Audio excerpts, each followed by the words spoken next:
All right, well, it's not the big one that was in the barn. It's just a little, I don't know, 2 or 3 foot snake. But let's see if we can get it out of this netting.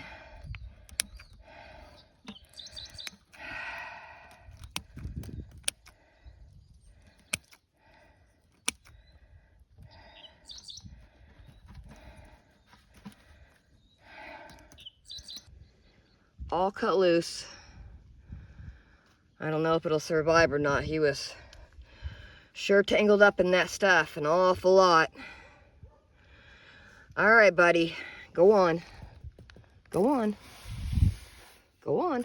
You're good. Yeah, definitely a smaller snake than the one that was in the barn. The one that was in the barn, his body was about as big around as my wrist.